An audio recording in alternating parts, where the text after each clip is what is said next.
Blog Talk Radio.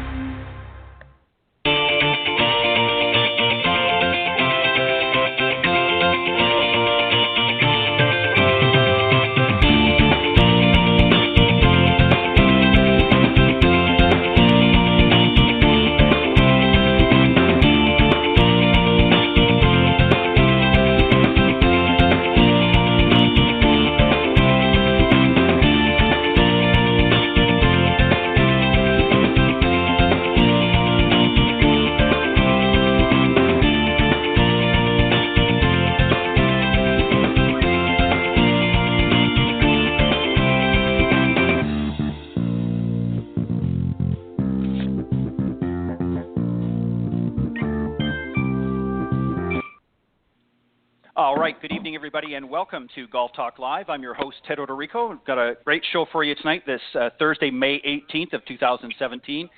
Looking forward to it. I've got a great couple of professionals here coming on in just a moment on Coach's Corner. Of course, we start that every Thursday.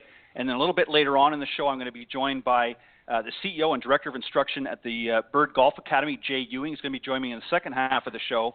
But let me just remind everybody, of course, we are live every Thursday night from 6 to 8 p.m. Central, or 7 to 9 for those of you here on the East Coast, here on blogtalkradio.com's Golf Talk Live. And the best way to find us, of course, is go to blogtalkradio.com, type up in the search key Golf Talk Live, and that will take you to the main page. And, of course, tonight's show will be front and center, as it always is during the live broadcast. But for some reason, if you can't join us, not to worry. Just scroll down the page a little bit, and you'll see the on-demand section where all of the archived or previously aired shows are left. And you can just scroll down and listen when it's convenient for you. You can also go to iTunes.com, and in the podcast section, just, again, type in Golf Talk Live, and that will take you there for those of you that like to go through iTunes. Would love to hear from you always. You're welcome to call and speak to the guests at any time during the live broadcast on Thursdays.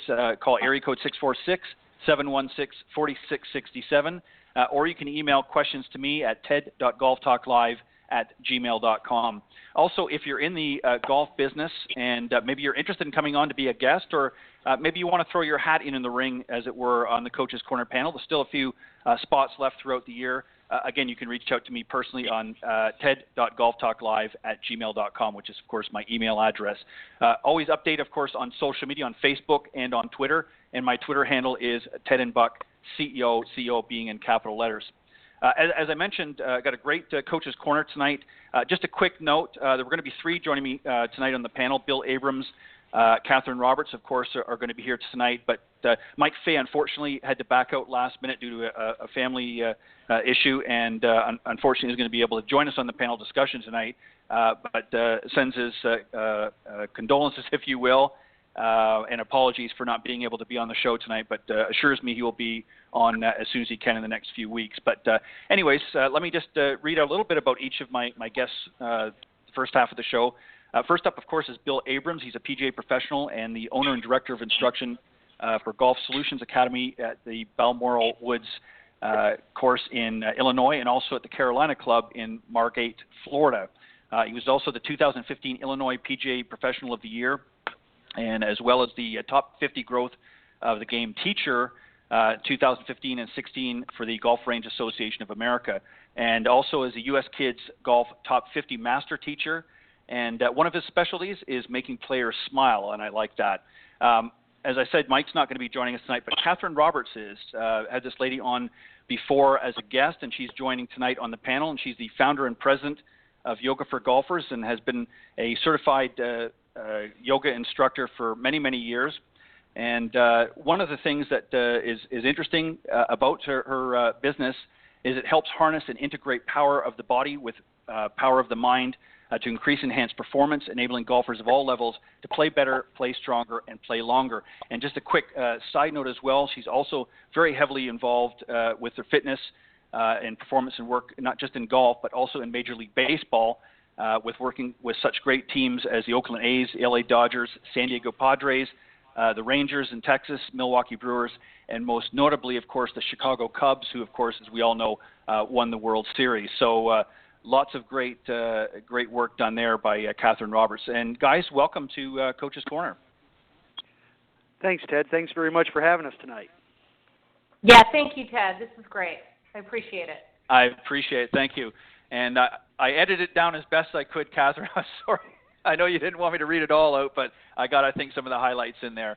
But anyways, thanks, guys, for joining me. I know it's not always easy to give of your time when we're all working very hard and diligently throughout the day. But just on my behalf, thank you guys for doing that.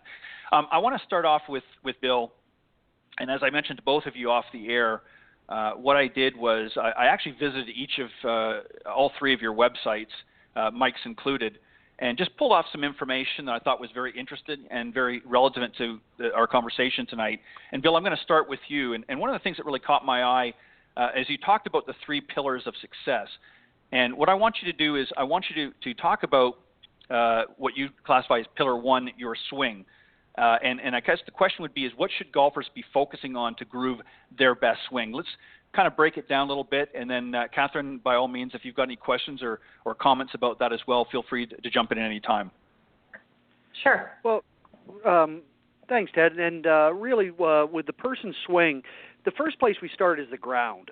We can't build a beautiful home unless we have a good foundation. And, unfortunately, a lot of times, and players are getting tips and things here, there. They're talking about their hands and their arms moving, and they forget about getting a good, structured, stable, balanced base in their swing, and that creates a lot of issues. And I know, because I've gone through a lot of Katherine's and looked at the tapes and watched her, she'll agree, I think, pretty steadfastly with that. If we don't have a good undercarriage and our feet aren't engaged with the ground properly, we're not going to see very good results in our swing or consistency. I've always told players, people always come to me and want to be consistent, and I say there's two things that as a human being we can do in golf consistently are stand up correctly and think, and they do intertwine with one another for sure. You know what, I was just going to jump in here because I think what you said is absolutely spot on, Bill.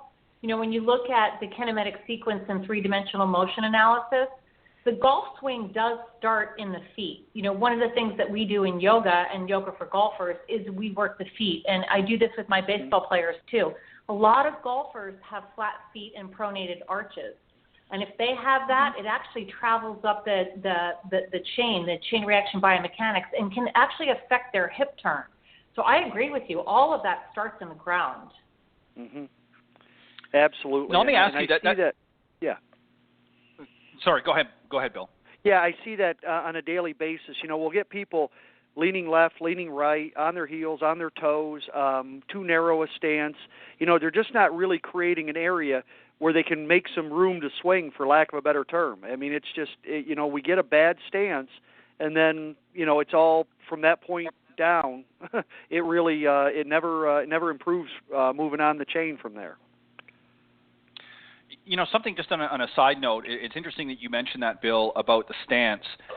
If you look at traditionally some of the older golfers, and I'm talking about on the professional level, the Nicklauses and Trevinos, and so Trevino might not be the best example, they tended to have a more narrow stance. I think the rule of thumb was, shoulder width apart or just inside the shoulders, depending on whether you're hitting an iron or your woods.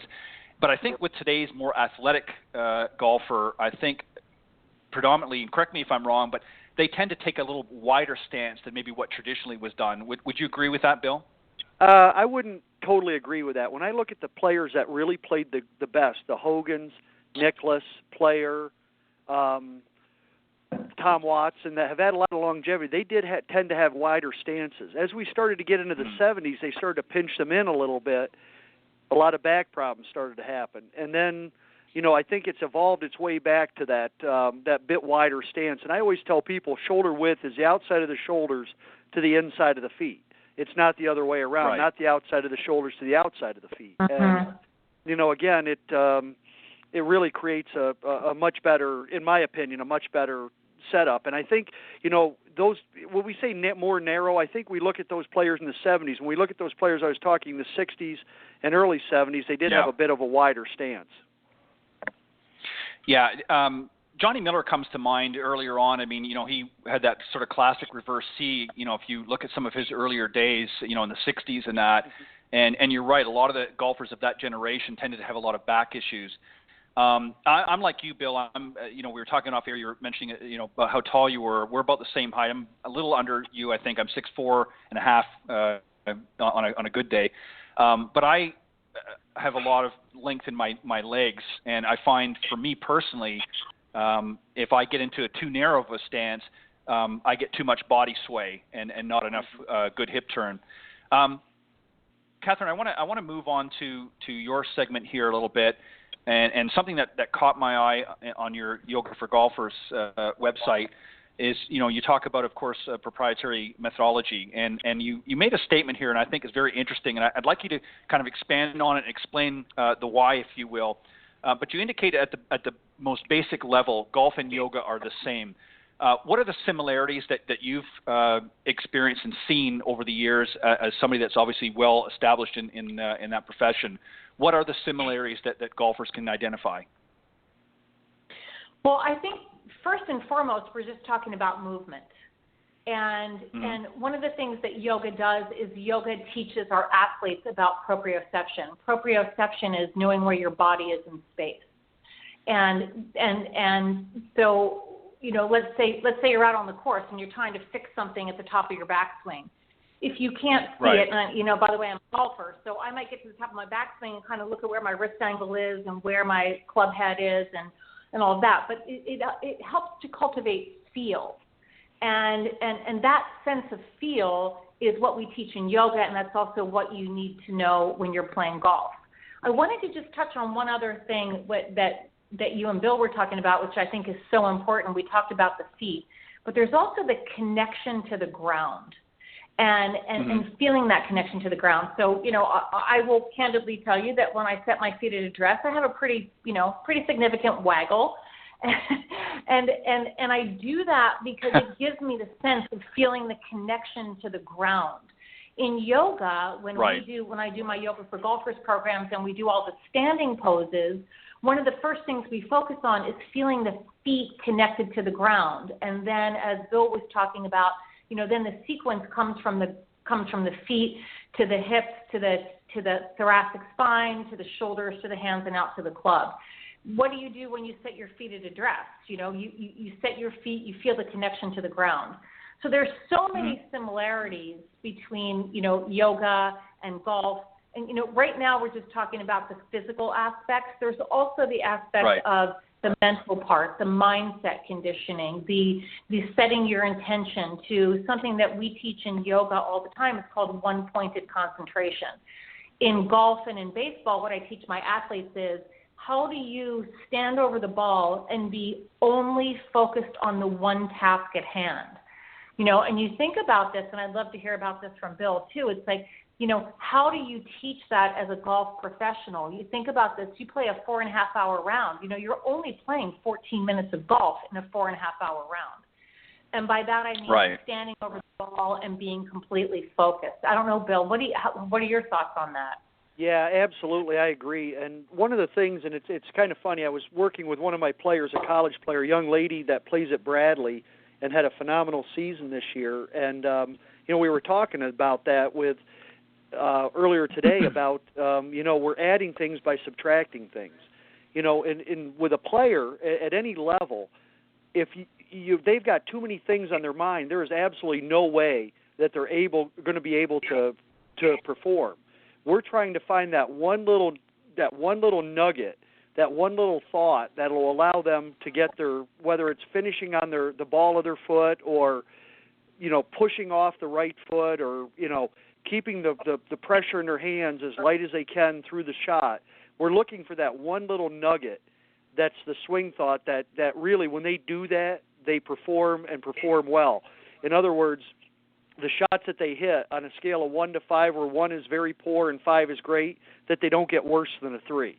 And that's where we want to go with it. And instead of adding things, we're taking things away to try to help them get to that one little nugget or that one little swing thought that is a consistent and a constant for them. And as I tell them, I like to deal in constants, not variables.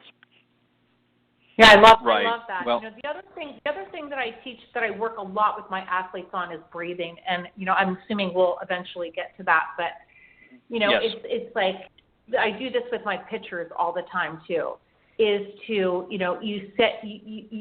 a pitcher will get a call from a catcher, and they know what they have to do. They know what they have to execute. In golf, it's like you know the shot that you have to execute. And so when you take a long, deep, diaphragmatic breath and you let go of all the tension in your body, and you kind of let go of, but I love what you're saying, Bill, there's just one thing to think about. And then you let go and you execute the shot. You move from being so mechanical. And again, I'm a golfer. I've taken 1,000 golf lessons and worked with the greatest teachers in the world. There's so many things to think about. How do you incorporate that deep, long breath to just let go and focus on one thing and just pull the trigger? Well, there's a few different ways to do it. And a lot of it is I do a little test with players. I figure out right away how they absorb the information. Are they feel, kinesthetic? Are they audio? Or are they visual? And we have a real simple way of doing that with hitting a few chips, focusing on one of three ways to hit the shot. Once we figure that out, then it makes it much easier for us to hit that trigger, whether it's one look at the target, one look at a spot on the ground, if they're listening for a sound, if they're focusing on the pressure in their shoulders and hands, or the pressure of their feet on the ground. That's the first place that I have to go to get that routine down where I can get them to get that trigger. Because if we don't know that, and I've always said this because people are always saying, well, you have to visualize this in a golf shot. Well, I grew up being very much a feel and a bit of audio. I can tell you if somebody says, okay, hook a 3-iron around that tree at 150 yards, make it go 40 feet left, I can't draw the pro tracer in my mind. I can tell you exactly what it feels like, and I can tell you what it's going to sound like. I can't see it. I can see the hole I want the ball to go through, but I can't see the ball going through there. Some people are visual, some people are feel, some people are audio, and we have to build that portion of it in there. And if we do it incorrectly, then they're going to struggle with it. So, I mean, that's one of the things I think that gets much overlooked in my holistic approach, the way I coach players. I have to build that and figure that out when we build a good routine for them. That's bulletproof. Yeah, I love that, Bill, because you're talking about how are you going to connect with these players in the way that they learn. There's so many different ways of learning. Phenomenal. And that actually that works beautifully. That leads me, Bill, into the second part and really in pillar 2 of your 3 pillars of success, which is talking about the scoring and benefits of on-course coaching and obviously a more holistic approach. Talk about that in a little bit more detail, why that's important, and you sort of alluded to it just a moment ago, but maybe you can expand a little bit more on that for the listeners' benefit. Yeah, the scoring game, and I do a lot of on-course coaching, and as the player gets uppers in level, mini tour players and collegiate players and competitive juniors and amateurs, we'd spend more time on the golf course than we do on the driving range. If we have some physical things that we have to fix, yeah, absolutely. But I like a lot of situational things. We'll go out on the golf course and I'll throw a ball behind a tree and ask them to react. And, I watch their body language a lot. We need to get the routine into a good timing sequence. I found with my best players that we have it down to where we put the stopwatch on and figure out how much time that assumes they take on shots when they hit them well, and then, assume that we take poor times when we don't hit them well, and we really focus on that good timing, because that scoring game, that builds into the short game, and being able to manage themselves on the golf course, trouble shots, how to get themselves back into play, when you have a caution light, when you have a green light to go, a lot of things like that, the decision making. It's kind of funny, I was working with a young player a little bit tonight right before we came on, and he's 13 years old and going to be a freshman in high school, and it happens his dad is a coach. And, his decision-making is a little bit rusty at times. And one of the things we're going to do next week when we go out, he's going to caddy for me for a couple holes and make my decisions for me. Because the accountability to the player making decisions is a lot different when you're doing it for someone else versus yourself. And, there's some of the things holistically that I try to get this player, to become a little better in his decision-making. He's very good now, but he has to be a little bit more decisive. So, having him do it for me, all of a sudden that accountability level goes way up. Right. That's really, really interesting, Bill. I just wanted to share this quick story that kind of ties into that. I've been with the Oakland A's for many years, as well as one of my multiple teams that I work for. And one year I got to the yoga session, and I teach the players on the field. And, they're in cleats. It's basically their pregame warm-up.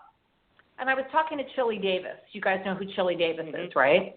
Yes. And I was talking to Chili Davis, and I said, Chili, what are the top 3 things that you're trying to get your players to do? And in my honestly kind of limited mindset, I was thinking speed, something that was physical. And he said the number one thing I'm trying to get my players to do is to trust themselves. And what he shared is that when he played, there wasn't as much technology as there is now.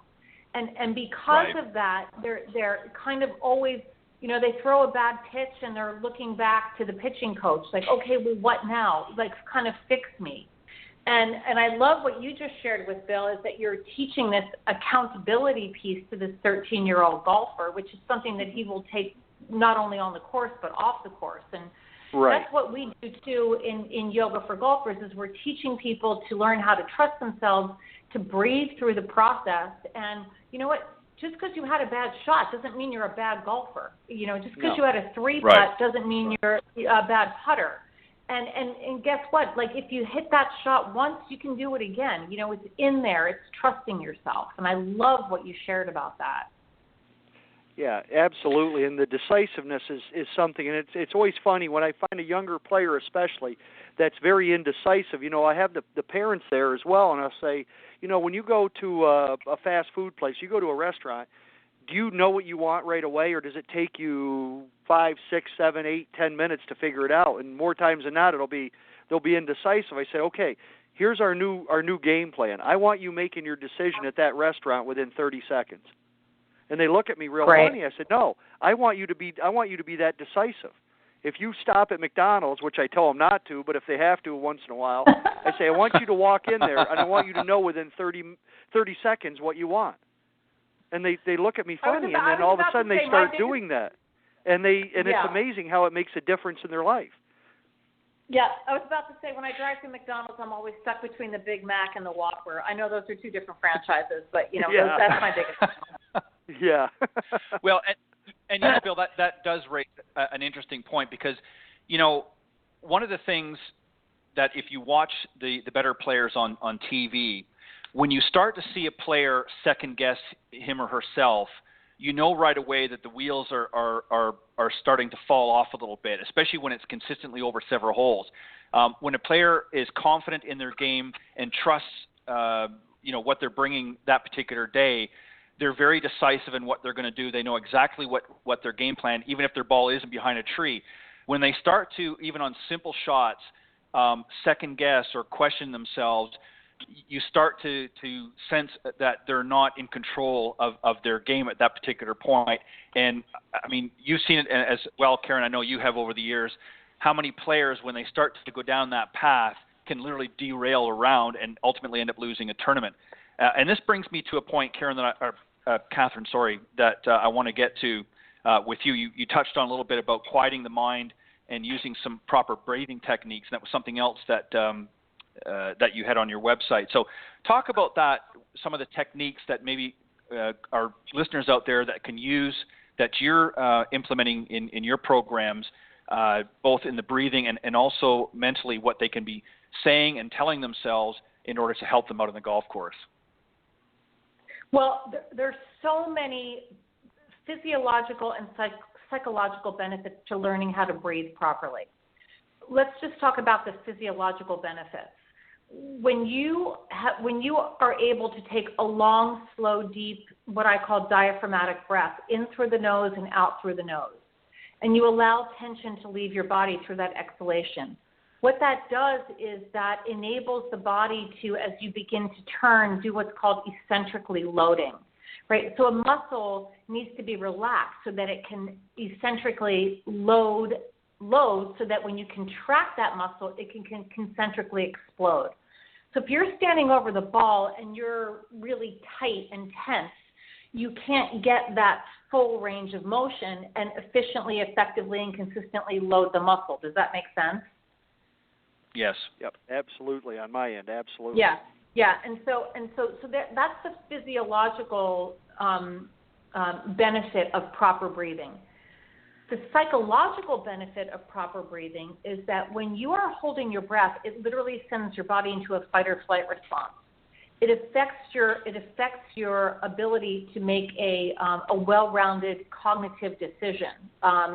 So whether it be, I'm walking up to hit a shot, and I'm thinking to myself, oh, this isn't going to be good, and I start to hold my breath, and it will affect my course management. So enabling the mind to be relaxed, to not only make the right decision, but to keep the body free of tension, and to then also, after you hit the shot, it could be a great shot. It doesn't have to be a bad shot. To take another long, deep diaphragmatic breath and just kind of move on. So it also enables you, like I talked about earlier, to be in this one-pointed concentration, to just focus on the one task at hand. You had a 3-putt and you're walking to the next tee box and you're angry, and your head is down and your muscles are tense. That's going to affect the next shot. So there's so many physiological and psychological benefits to proper breathing. So for the listeners out there, if they just sat and sit, if you sit up tall in a chair or you lay down on your back with your knees bent, if you put your fingertips on your rib cage and you take a long, deep breath and you feel movement under your rib cage, that's a deep diaphragmatic breath. It's not a breath that is high up into the chest and the traps. It's a breath that's into the diaphragm. Yeah, that is so on. I if I can interject here real quick, and I always like to use the example of Tom Watson, and anybody that's studied the history of golf knew he had some monumental collapses early in his career, and he really gives it the key and says, I never really learned to play golf until I learned how to breathe. And this is far beyond before the psychologists, and we start to really build with yoga and things like that in golf. He got it. He figured it out. He was a wonderful player, but until he learned how to breathe, he really felt he never knew how to play golf. And that. Yeah, and Bill, I love that you said that, because Tom Watson's quote is something that I use all the time. I just did it on the Golf Channel a couple weeks ago. He said, I didn't learn to play like a champion until I learned how to breathe. Mm-hmm. It's so under-discussed, in my opinion. I discuss it every day with all of my athletes.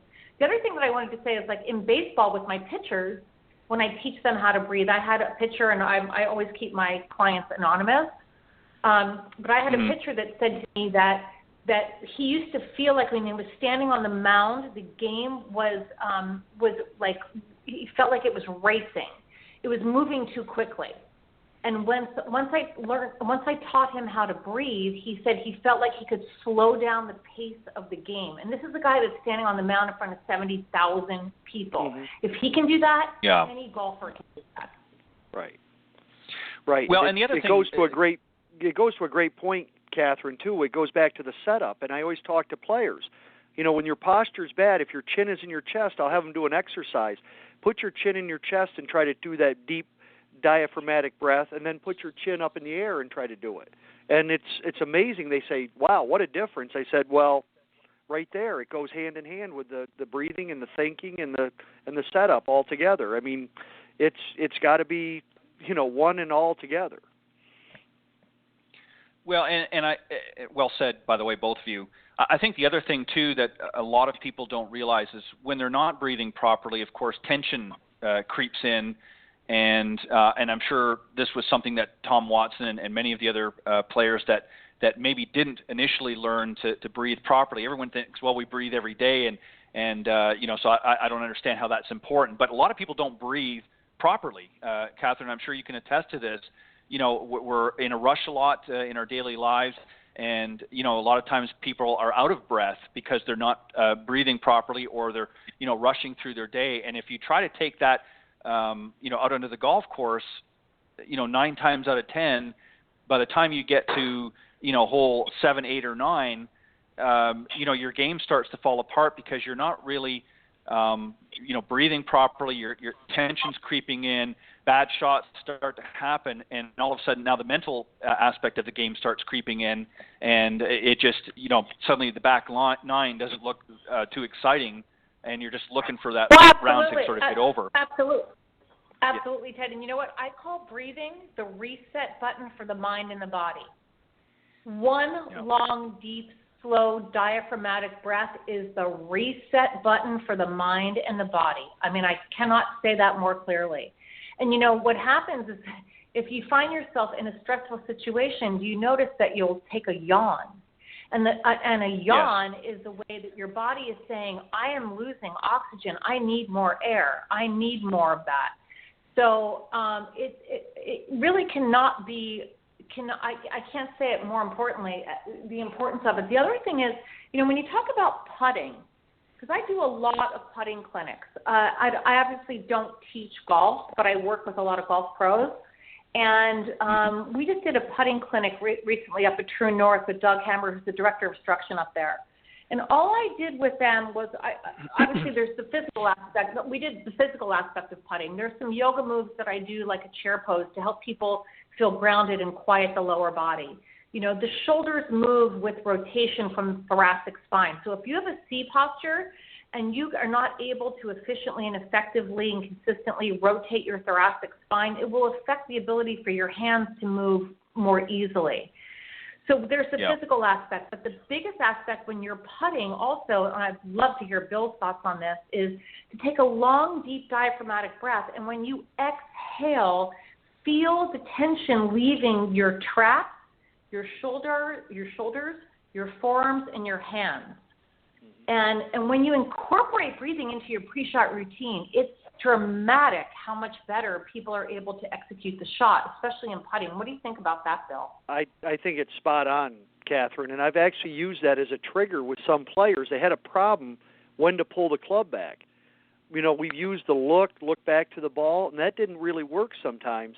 But what I would do is I'd have them take that deep breath, get set, tap the putter, let it out, and then let the putter swing, and it's amazing how the performance started to increase. I mean, the ability to hit so much easier for you could let go and let it release. Yeah, love it. How about you, Ted? When do you breathe in your swing? I try to time my breathing so that I'm actually throughout the movement itself. I'm in, a continual breathing, because if I don't, then I fall into the same trap that so many others do, where they end up holding their breath. I remember when I was a younger player and out, first learning to play. I started very young as well. I was about 7 when that I can remember. I mean, I'm sure I was at the range before that with my dad, but I was about 7 when I really started to understand a little bit more about the game. And I can remember, when I would have a club in my hand and my dad would say, okay, go ahead and set up and let's get you going here on the practice tee. And I would hold my breath, and literally as soon as my breath was being held, my father would say to me, I can see the tension building in your forearms and so on. So he just said, I want you just to breathe, as you pointed out, in through your nose and out through your mouth, and just continually breathe normal and just let the swing happen. And I think that if you try to, I think what people do often, Catherine, is that they try to focus on, mentioned earlier about, if you focus on your breathing, everything else will happen naturally. Our bodies are designed to rotate in a certain way. And, Bill, and I know you would agree as a fellow golf professional, how many players get over the ball and they're thinking about, is my grip right? My feet the proper width? Is my posture correct? And then what did Bill say to me last week about in the backswing? And they've got all these things, and I think that maybe letting all that go and just focusing on some good healthy breathing, and just let the swing happen naturally. I think people would execute it a lot, and that's what I try to do when I play golf, is just to focus on my breathing. And there's going to be days when I get out there and I'm maybe not always going to hit my best shots, but I'm going to play with what I've got, and then I'll go back to the range after and monkey around with whatever I need to. But that's what I try to focus when I play golf is on my breathing. Is just that continual good, healthy breath in and exhale as well. and that I find releases the tension and makes me more relaxed, and that's what I try to do when I play. It does relieve the tension. The other thing that I want to talk about is keeping your jaw relaxed. This is also something that we focus a lot on in baseball. When your jaw is clenched, it sends your sympathetic nervous system into an activated state. So one of the tips that I give to my athletes is if you put the tip of your tongue on like the inside of your teeth, your upper teeth, just on your soft palate of the roof of your mouth, you cannot clench your jaw. And it should be just a soft movement. I can hear you guys trying this right now. I can hear you. Yeah. As a matter of fact, I have players do that all the time. It's spot on.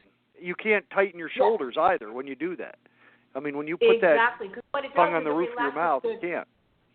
Yeah, it relaxes the temporomandibular joint, which is your jaw, essentially, which then keeps the scalenes relaxed and keeps the traps relaxed. In baseball, one of the things we talk about is with our pitchers, if you had like a Dorito, like a potato chip in between your teeth, can you pitch without crunching the Dorito? It's a really interesting tool, and the jaw, the breathing, and we've talked so brilliantly about that, and I'm so appreciative that you guys are on board with what I'm saying, but also the jaw needs to be relaxed all the time. I tell my baseball players, if it was up to me in baseball, I'd put double bubble out of business. Yeah, I agree. For a multitude of reasons, but that alone. No, I agree. Something else too, and we've kind of talked a little bit about this. I mean, obviously the breathing is extremely important, but balance is another thing. I mean, obviously balance in yoga is a definite requirement. But both Katherine and Bill, I want you to touch on this, and Katherine, I'm going to let you start the conversation off here first. But obviously through yoga, you're helping to build that core and maintain a more symmetry to the body, and obviously balance, and this is going to, of course, ultimately help with alignment, things like that. What are some of the things that you're doing both with baseball and also with golf, of course? And then, Bill, I want you to touch about really how important balance is and how really overlooked, because, I mean, how many players we see out there, especially our high handicappers out there, that don't swing within balance. So obviously some tips that Katherine's going to give us is going to be able to help. So, Katherine, go ahead. Well, when I think about balance in the golf swing, I think about it in two ways. The first way is what we already touched about, which is feeling the connection to the ground. So when you think about the golf swing, the address position, which and I love how Bill started out talking about that's the foundation of your swing. I always say, if you don't have good posture and a good foundation at address, you're building a house on a cracked foundation.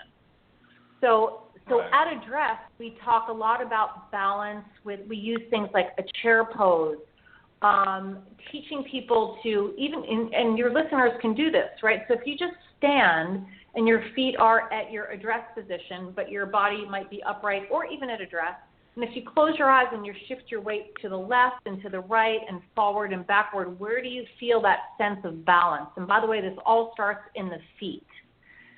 But then, as we begin our takeaway, what happens is that then the weight starts to we'll move to the right side. So then you start to, from the lower body, the glutes then begin to become activated independently. So at address, they're simultaneously active. As you begin to move through all the phases of the golf swing, the glutes become independently active. So there's other poses that we use in our Yoga for Golfers program. Like, for example, there's a pose called a Warrior 3 pose, where if you're standing up and you step your right foot forward, you then start to begin to lift your left leg up and hinge your upper body down.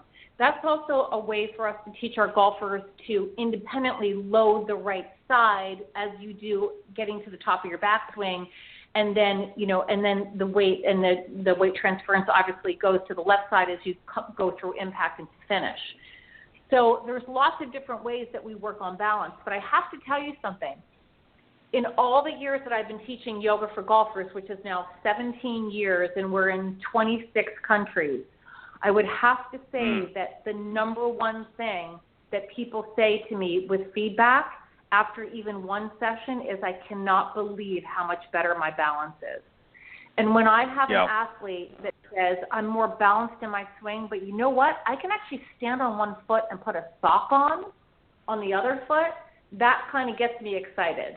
Mm-hmm. And so that's kind of how we approach balance in those three different ways. I can't agree Bill, more.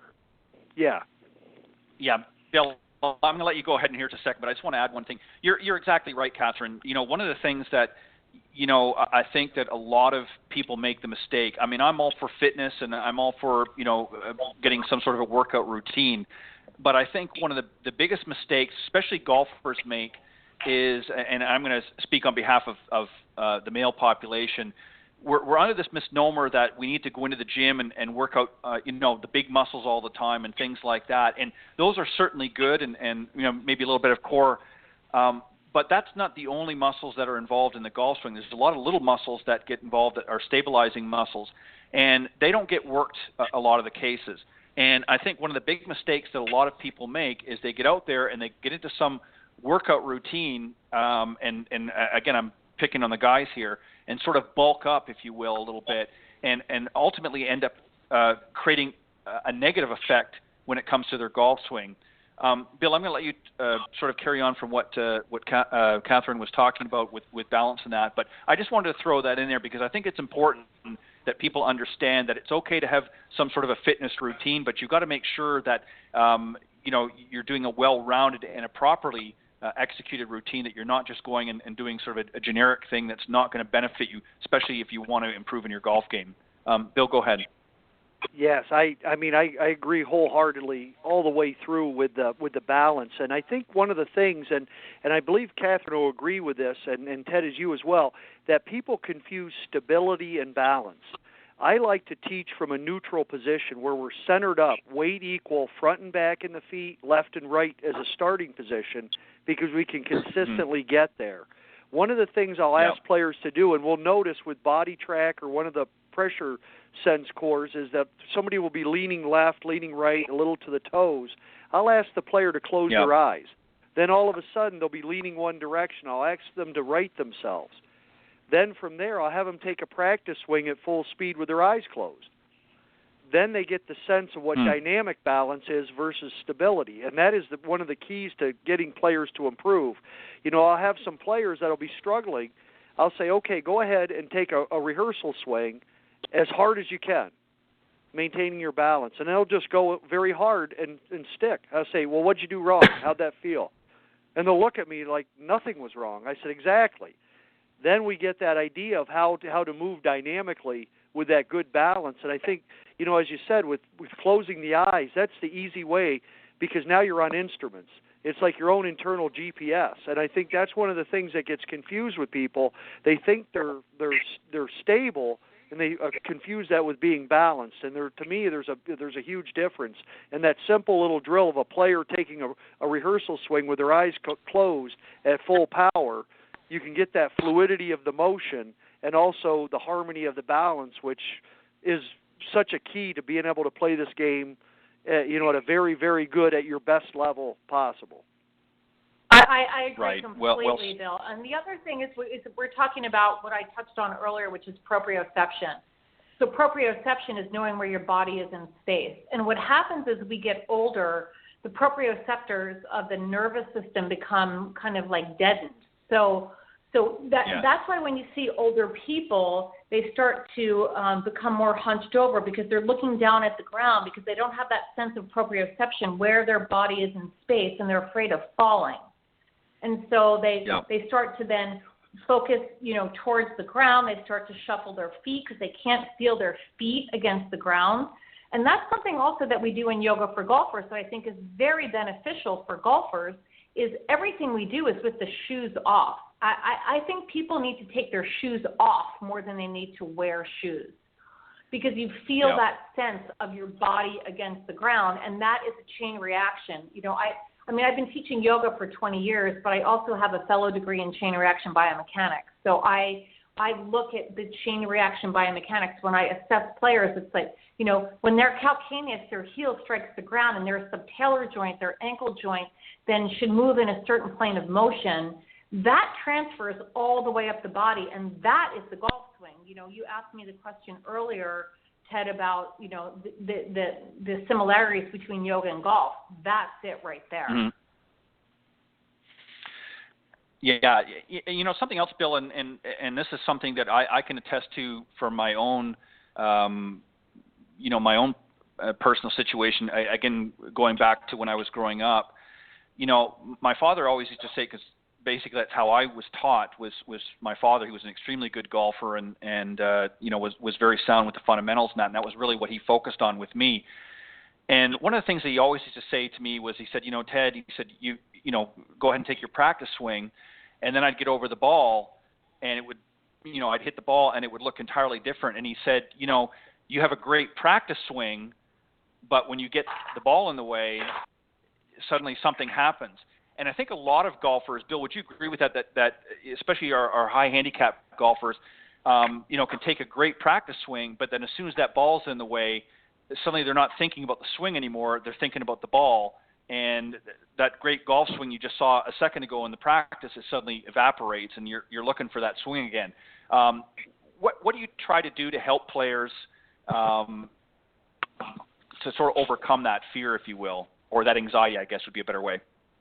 Yeah, that's a great point you make. I refer to it as impact anxiety. I mean, we have this nomenclature now for all these symptoms and issues that people have, and it really is impact anxiety. It's like somebody will tap the brakes right prior to impact, and that'll create a situation where the club face is off, the speed of the club isn't working, and getting shots going awry. A few of the things that I like to do with players when they run into that, one of the things that we'll do is I'll just put a tee in the ground and I tell them to clip it off right at ground level. The neat thing is they can't do that if they have that anxiety. When they stop, they won't be able to clip that tee off. I'll have them go right ahead and clip the tee. One of the second things we'll do is I'll have them set up. We'll take a 7-iron. I'll say set up it with your normal ball position. From there, what I'll do is I'll tee a ball up maybe 2 or 3 balls ahead of that. I'll take that ball away. I'll say, okay, stay centered up. Now hit through that ball. And it's amazing. They won't think that they'd be able to do that. But when they get that good shift with the balance, that ball will just fly off. And I said now what was the difference that you felt in that finish position from there to there? And they're like, it's night and day. I said, exactly. I said, we have to let that flow happen as opposed to we have to hit through as opposed to hit at. And, that might sound like a little bit of parsing of words, but I'm very particular when I pick the terms and the verbs and the nouns that I use with people because the words do have impact. And when you just change it a little bit, the hitting through versus hitting at, I mean, it just changes somebody's, their perception night and day. Yeah, and I think one of the things that, and we've talked about this on the show many, many times over the last several years, but, the power of self-talk. A lot of people, and Katherine, you touched a little bit on this earlier, what we're saying to ourselves internally, when we're out in the golf course, and you mentioned it as well with the players out on the mound, pitchers perhaps, and some of the other players on the baseball teams experience the same thing.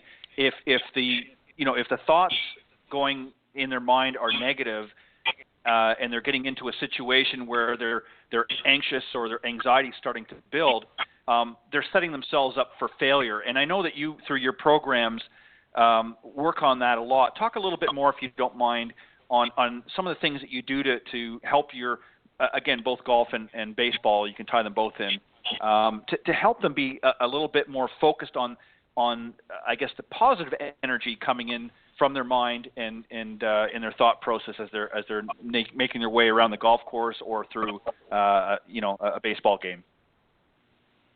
Yeah, I think there's a significant conversation here about self-talk and what is our story.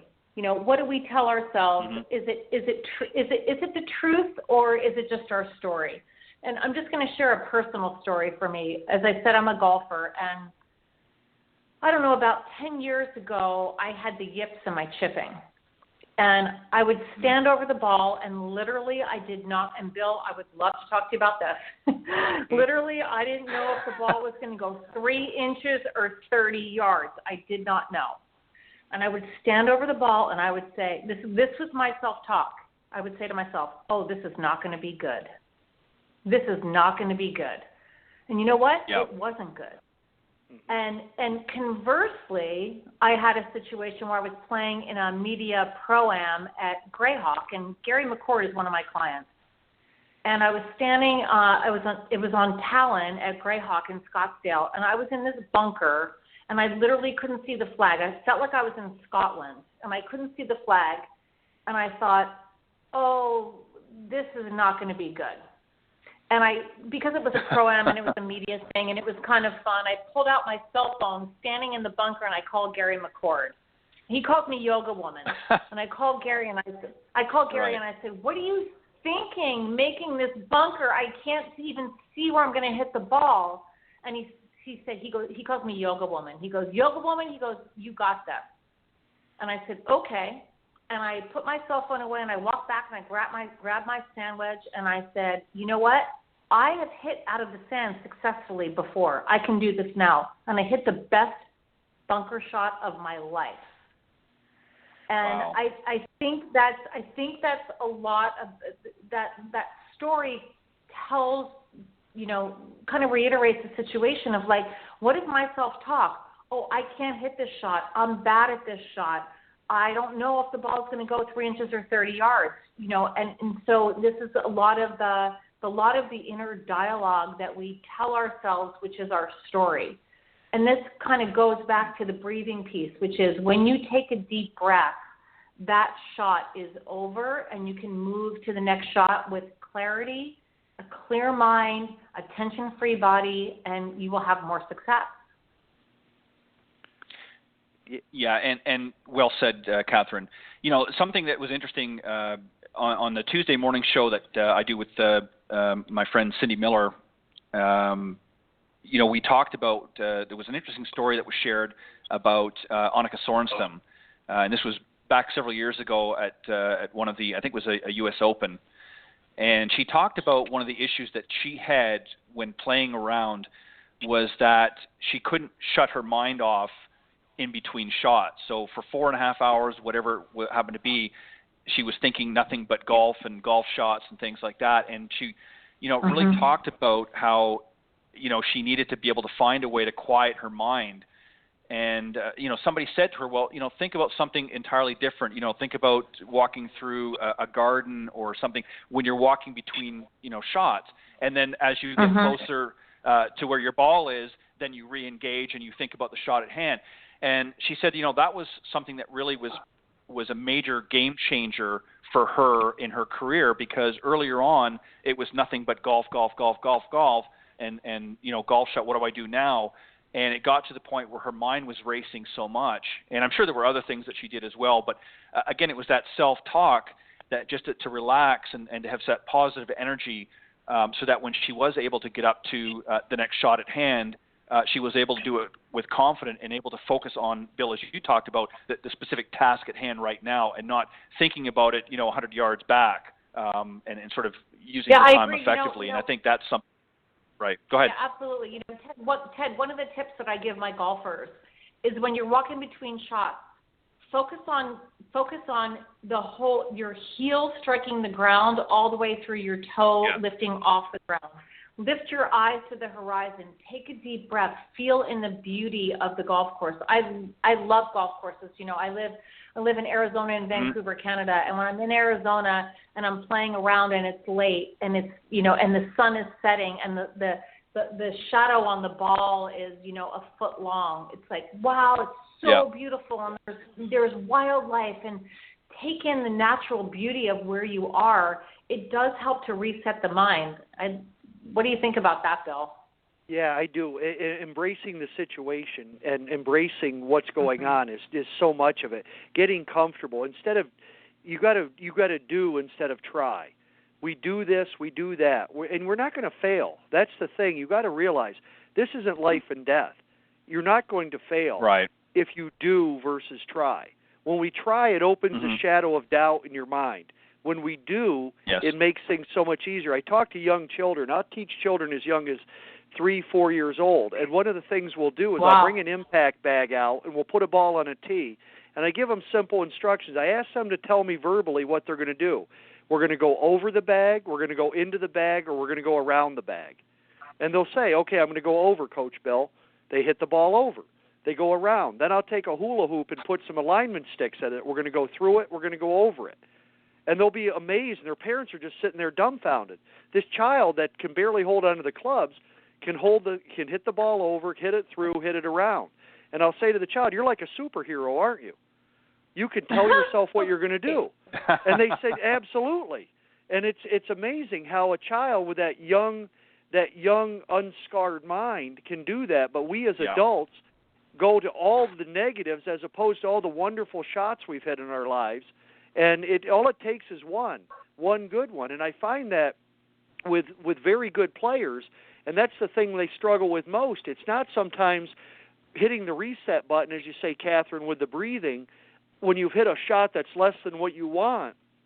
Sometimes when you hit that stellar shot on a par 3, you hit it a foot from the hole, what do you do on that next tee shot? That's where we learn and grow, where that whole positive is, and just that self-talk is so important in our ability to play our best. So important. I want to tell you guys a quick story. I'm sorry. Sure, go ahead. I'm just going to tell you guys a quick story. There was a friend of mine did his master's thesis at Arizona State University, and what he did was he sat off the 18th green at Karsten. And every person, he sat there for 2 weeks, and every person that walked off the green, the 18th green, all he said to them was, "How was your round?" That's all he said. And I found this to be so interesting.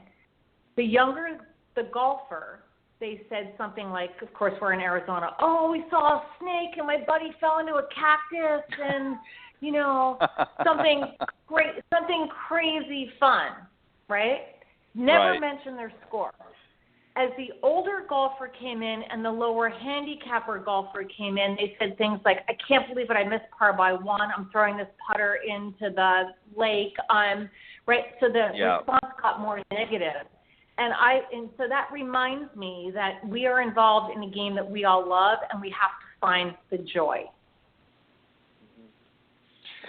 Yeah, and that's an excellent way to end our segment. Unfortunately, we're out of time, but that's a great story, and there's so much truth to what you just said, Katherine. And Bill, what I was going to say is, I guarantee if you tried that same exercise with the parents, you probably wouldn't have had the same result. I can pretty much guarantee not even that. Close. Yeah, and not even close. It's sad as we get older.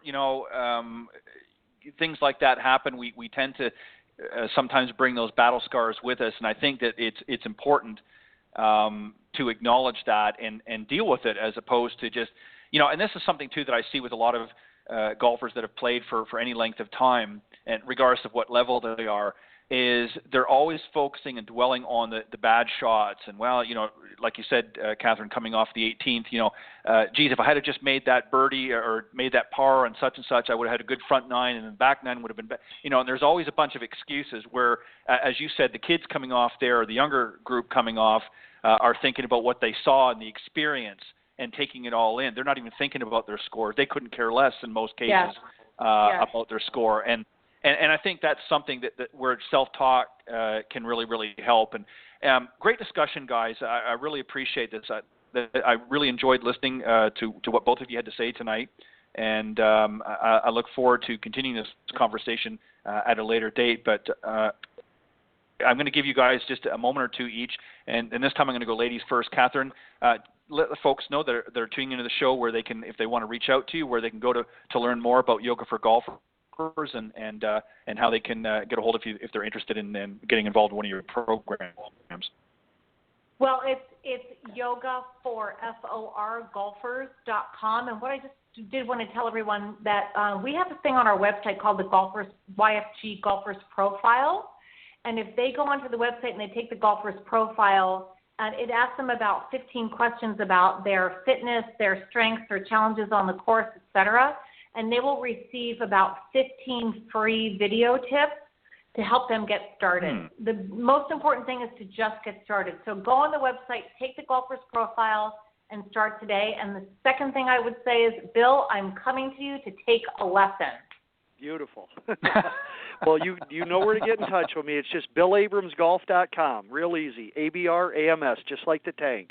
That was my grandfather's cousin that that it's named after. It's really pretty simple, just BillAbramsGolf.com. And, you know, again, I really like to utilize a really simple, holistic approach, and I really let players know that they're not going to get worse before they get better because, again, you know, through the techniques we've been talking tonight, I can identify the areas that are their strengths and the things that we need to brush up, and it's very, very simple way to, you know, to handle your game and manage yourself. And it just really, I want to make this as absolute fun no matter what level you play at, a 36 handicap or you're trying to play for a living. It's just making it as fun as we can. Well said. Well, guys, thank you again for joining me tonight on Coach's Corner here on Golf Talk Live. I appreciate. Thank you, Ted. I appreciate your Thanks, thoughts Katherine. and input. Thanks, Ted, for the opportunities. It's a wonderful conversation, and I wish we had about 3 hours because we could still make it work. So. Oh, no problem. Well, we'll definitely come back and do that again. And Katherine, I'll be in touch about what we talked about off air, about having you come back and doing a special segment. But I appreciate it, guys. Have a great weekend, and I look forward to you coming back again and joining me here on Golf Talk Live. Thanks so much. Thanks again, everybody, and look forward to helping everybody with their game. Thanks. Thanks. Perfect. Bye-bye. Thank you. All right, that was my very special guests on the Coach's Corner panel tonight, Bill Abrams and Katherine Roberts. Two great professionals, and just enjoyed the conversation tonight. And as I mentioned earlier, for those of you maybe tuned in a little bit later, we were going to be joined by Mike Fay, but unfortunately he had to back out last minute due to some personal issues, and but assured us that he will join us here again in a future Coach's Corner segment. But I just wanted to relay that as well. Next coming up, of course, is my special guest, Jay Ewing. He's the CEO and Director of Instruction for the Bird Golf Academy. He'll be joining me here shortly, but just let me remind everybody, of course, that we are live from 6 to 8 p.m. Central here on Golf Talk Live. And quickest way to find us, go to blogtalkradio.com, type in Golf Talk Live up in the search key, and that will take you there to the main page. And always love to hear from you. You're welcome to call in anytime at area code 646-716-4667. Or you can reach out to me personally to my email at ted.golftalklive@gmail.com. I'd love to hear from you. Any comments or questions about the program, or as I said, if you're somebody that's in the golf profession and you want to maybe come on and share some interesting perspective about the game with my audience, or maybe you're a coach or a teach professional and you'd like to come on and join in the Coach's Corner panel discussions, I'd love to hear from you. There's still some room here throughout the year, so feel free to reach out to me at ted.golftalklive@gmail.com. As I mentioned, the second half of the show, Jay Ewing, CEO Director of Instruction for the Bird Golf Academy, is going to be joining me. He's a PGA member, and Jay's unique and modern style of teaching is the result of more than 30 years as a professional golfer. He played on the Australian and Asian Tour in the early 80s. More recently was the winner of the World Pro-Am at Pebble Beach in 1998 and served on the Colorado Section PGA Board of Directors. He was also the founder of the Rocky Mountain Junior Tour and founder of the Colorado PGA Teach-A-Thon. His teaching background, working with everyone from juniors and players of all skill levels, is quite extensive. And also he's the host of Golf Tips with Jay Ewing, and also authored two books, both for written for trade and also mainstream publications. And as I mentioned, is the Director of Instruction and CEO of Bird Golf Academy, which was founded in 1999. So without further hesitation, let me bring on my very special guest, because I see he's waiting, Mr. Jay Ewing. Hey, good evening, Ted, Jay. how's Welcome it going? to Golf Talk Live. I'm doing great. Very well. Thanks Thank you so much for having me on the show. Not a problem. I appreciate that, and thanks for coming on.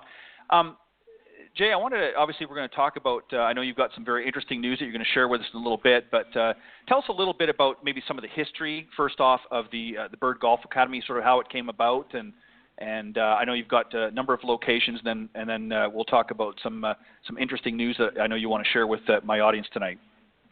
Well, thank you very much. Yeah, we're fairly unique in what we do, because before we came along, most golf schools like, John Jacobs or the Golf Digest schools. They were sort of group situations.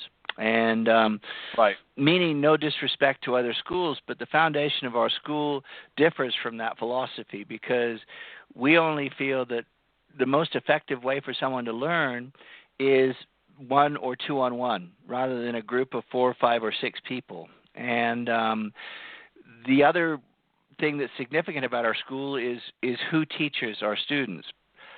Because all of our teachers have been PGA or LPGA professionals for a minimum of 25 years.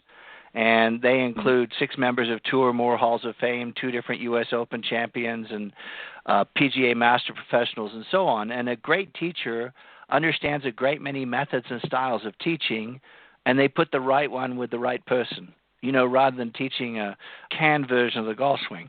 So when we came along, we were very different than any other school.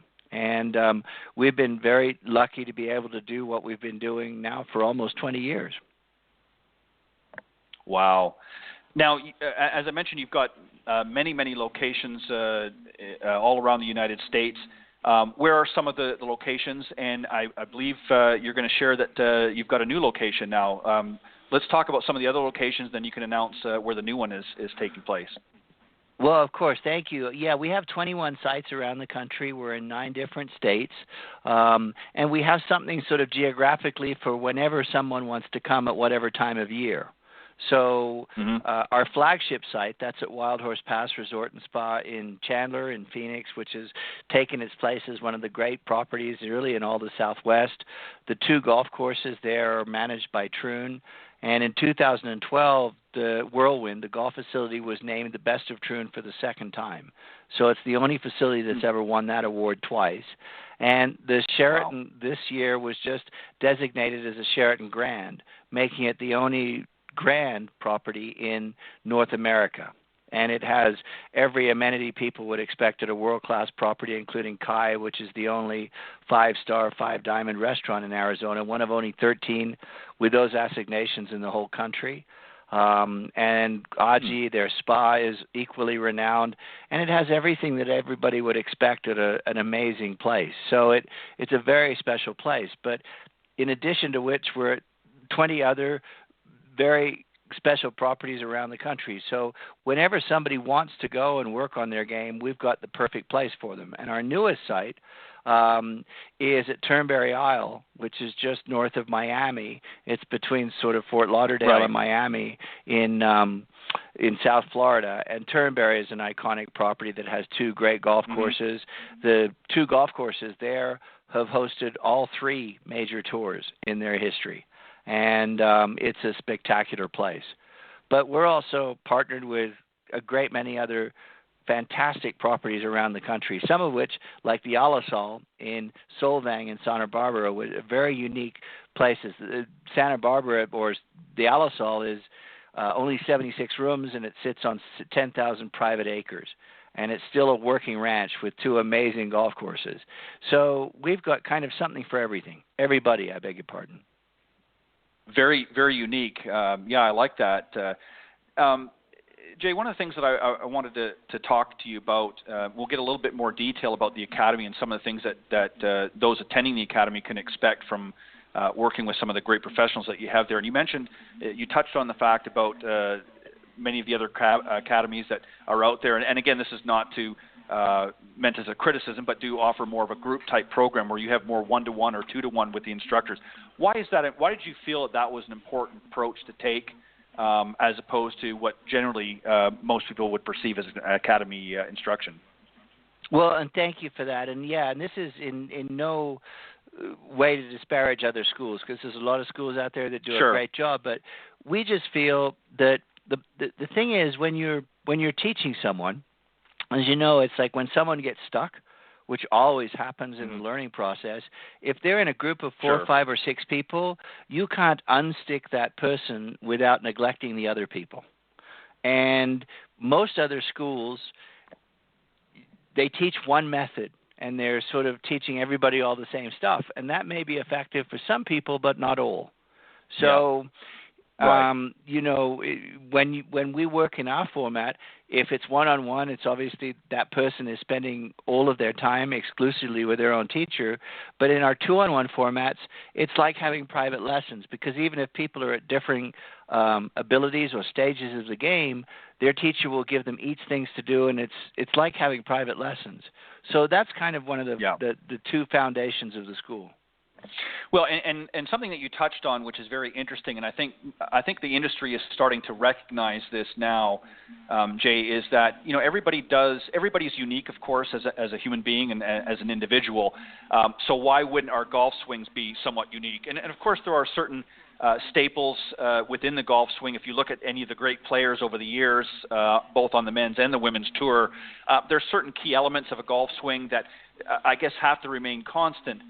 Impact position being one, but we've seen so many different types of swings. Everybody from a Lee Trevino to a Nicklaus to Palmer, some of the great lady golfers, Nancy Lopez and others, to name a few, had very different ways of achieving their golf swing, but it was very unique to them. And that's something that the industry kind of gotten away from a little bit here in the recent decades, where they tried to funnel everybody into sort of one or two different theories, if you will. Is this what you're really trying to accomplish, is treat everybody as more of a unique individual when you're working with them one-on-one like that? Oh, of course, yeah. And, if you look at the young man that just won the Players' Championship, young Mr. Kim from South Korea is phenomenal. But, there has been a trend in the last few years to, for instance, if we're going to get a little technical, to restrict hip movement in the golf swing. So he's suffered at 21. He's got back problems, and they realize that. So now they're freeing up his swing a little bit, and a lot of these young guys, even Rory McIlroy, and of course Tiger Woods, most famously, I think that a methodology kind of took over, and it's a copycat kind of thing. So, something works for so and so, I've got to do that. But throughout history, there's always been, as you said, very unique golf swings. You would never teach somebody to swing a golf club like Jim Furyk. But Jim Furyk has been one of the most accurate players in the history of the PGA Tour. And I think he's the fourth all-time leading money winner. But you would never set up and say, okay, now do that. When Lee Trevino, who you mentioned, when he came out, he served in the military, and when he came out in the 60s, everybody looked at that swing and said, oh, that's not any good. And you're talking about perhaps the greatest ball striker in history. I mean, he really was. When Lee Trevino hit a golf ball, it made a sound that it was different than even Jack Nicklaus or Ben Hogan. There was a sound that was different. And you would never, at that time, you never would have taught that inside to out swing. Well, now that inside to out swing is sort of the accepted norm for the golf swing, because we realize that you don't invert. So it's things can change pretty dramatically, but there's no one size fits all in the golf swing. That's for certain. And Nancy Lopez, another great example. She had that loop at the top of her golf swing, one of the greatest women players in history. Annika Sorenstam moved her head backwards and forwards. So did Curtis Strange. They had a lateral movement with their heads. You wouldn't necessarily teach that. So the point is that, Ted, with all these different great players, there's these idiosyncrasies, but they work for them. And as a teacher, what you want to do is instill with that person a model, a how-to. And they need to go back to that when things aren't working. And that's where most people get off kilter. Because instead of going back to something, they try a whole bunch of new stuff. Yeah, one of the other things too. And you're exactly right, and that's an excellent point. Jay, the other thing too, and I talked about this last week on the show, on our panel discussion in the beginning of the show, which was called Coach's Corner. And one of the questions I had was, there's a lot of online, and I'm not talking about your general online with some of your great professionals out there that maybe have their own websites, and I'm not even referring to that. But there's a lot of, armchair golf gurus, if you will, that want to, put their 2 cents out there on how that people should play the game. And I'm sure that you've had students that have come into the academy that say, well, I saw this video, or I saw this over here, or misinformation. What do you try to do to combat that a little bit? I mean, obviously you have to listen to the individual. They're coming to the academy, but you know what I'm talking about. Sometimes there's a lot of misinformation out there, and it can be very difficult for a lot of teach professionals trying to work with this when they've got students that are getting so much information from different social media sites and things like that. What are some of the things that you try to do to help them along and help them to understand that, it's okay to look at this, but it may not always be in your best interest if you want to improve? Well, yeah, Ted, that's a really good point. The thing of it is, information can be a good and a bad thing. And when people are overloaded with stuff, in any way, shape, or form, that's never a good thing.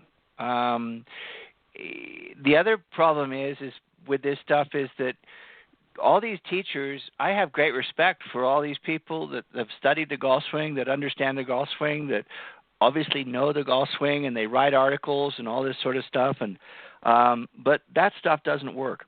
And the reason it doesn't is because the instructor is describing what they've done with one person. And those persons' idiosyncrasies, their build, their coordination, their style, all of these things are factors in how they should swing a golf club. And that instructor, when they're writing an article about why someone slices, they can't see why you slice it. So there's 100 reasons you could slice a ball. But that's why you pick up a cover of Golf Digest magazine and it says, fix your slice 3 or 4 times a year. Because most people slice it, and that's fascinating. But they're all valid things that these people are writing. It's not that they don't know what they're talking about; they certainly do. But they can't see you as an individual, and that's where people get off track. And all this information gets thrown out online.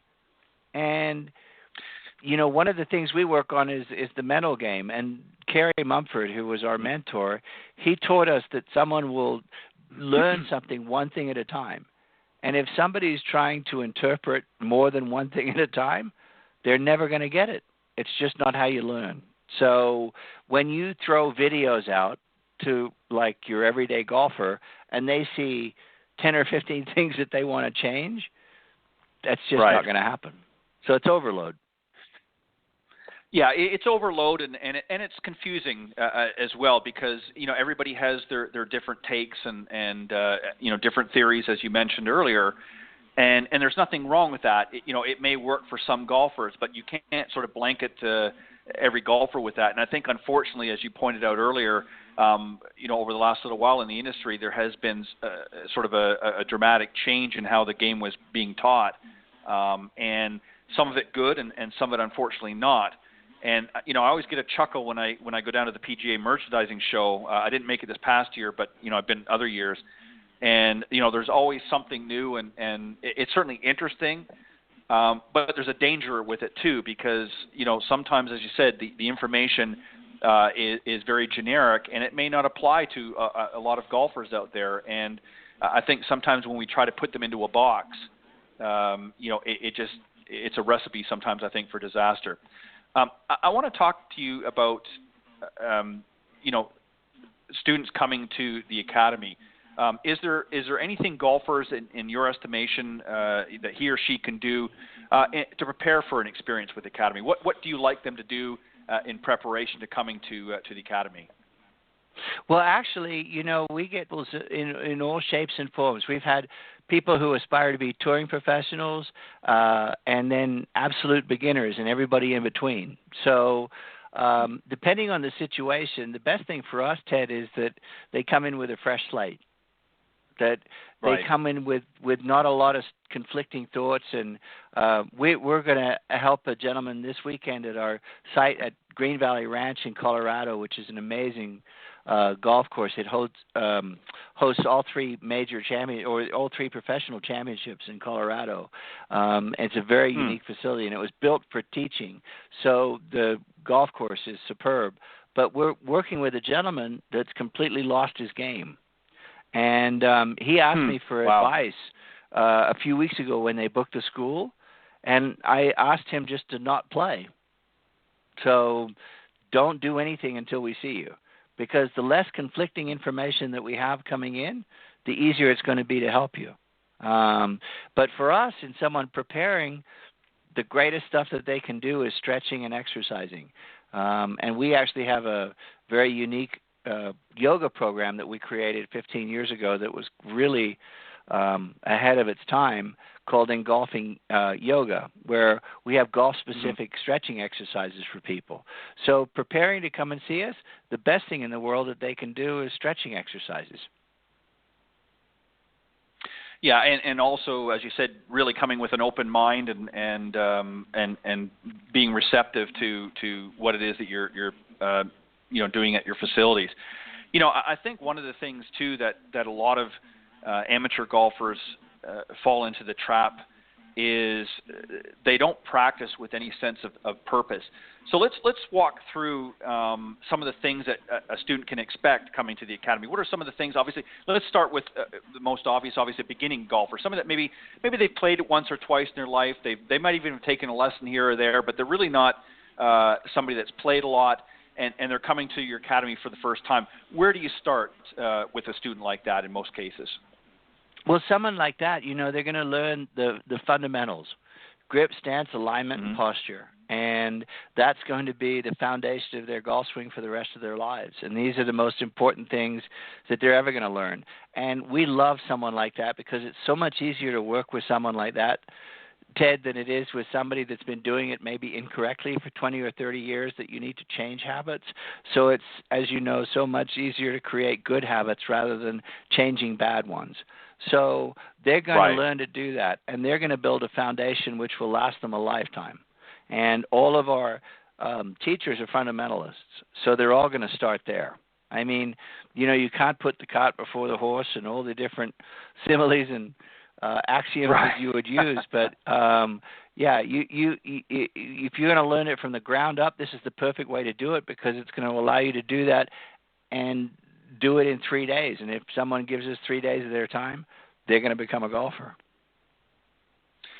Now, that's a great point because, I agree 100% with what you just said, because I think that, the fundamentals are something that are really overlooked, I think, with a lot of amateur golfers. That, they've been taught it at some point throughout their time, but somewhere over the line it's been massaged a little bit in their own doing. Their grip isn't quite the same as they were taught, and the stance is, creeped open a little bit, or it's narrowed or widened or what have you, and their posture isn't the same. So, Nicklaus famously used to talk about how at the beginning of every season he went over the fundamentals.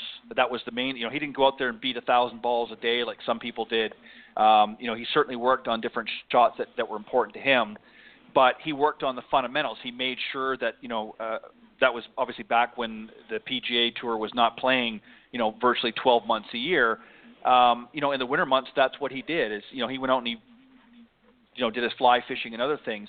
But when he came back and was getting ready for the new season, he worked on the fundamentals. That was the key thing that he worked on. Is this something that you try to stress through your academy as well with folks that have come to the academy and then now are going out to play or going back home, that they continually work on those fundamentals? Oh, yeah. I mean, it's not – and everybody's fundamentals, and that should be sort of noted because it's like when you talk about fundamentals, you can't just throw a blanket over it and call it good. So, and what I mean by that is that, Mo Norman was considered by most people the greatest, including Jack Nicklaus, was considered by most people the best ball striker that ever lived. And Mo Norman had a tractor accident when he was 5 years old. Right. And he was misdiagnosed, and most people thought that he was mentally challenged. Right. And Mo Norman was actually a savant, and he was a genius with a golf club. But Mo Norman was this short, little, stubby guy that had little, tiny fingers. And so when he taught himself to play golf, he developed this split-finger grip, the 10-finger grip, and that's how it was best for him to hold a golf club. And Mo Norman, and he worked with Kerry Mumford, who's our mentor. Kerry passed away 2 years ago, but Kerry worked with Mo for many years, and Mo recognized him as a friend because of what Kerry taught. But Mo Norman did things completely differently than the norm, but he did them according to what was right for him. And Mo would do things, for instance, like he would repeat everything 4 times. So when he would play, he would talk the whole time. And he would also then go out and play on his own and hit 4 shots. And everything he did was in 4s. So, but he also hit a ball like probably nobody's ever hit a ball before. Like he could hit it so straight. And he was a genius. But sadly, because of the way he was, and he repeated everything 4 times, most everybody thought that Mo was crazy.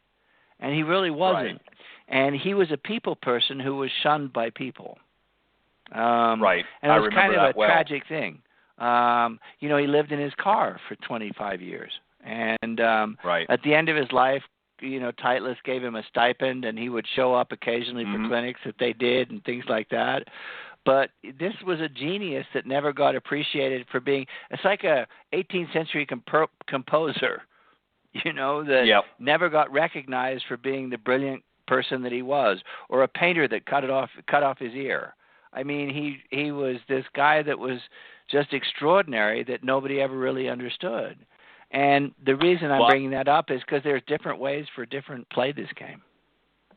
Right, and that's an excellent point. I actually had the privilege. I don't know whether you picked up on my accent or not, but I'm actually originally from Canada, and I knew Mo Norman. Yes, exactly.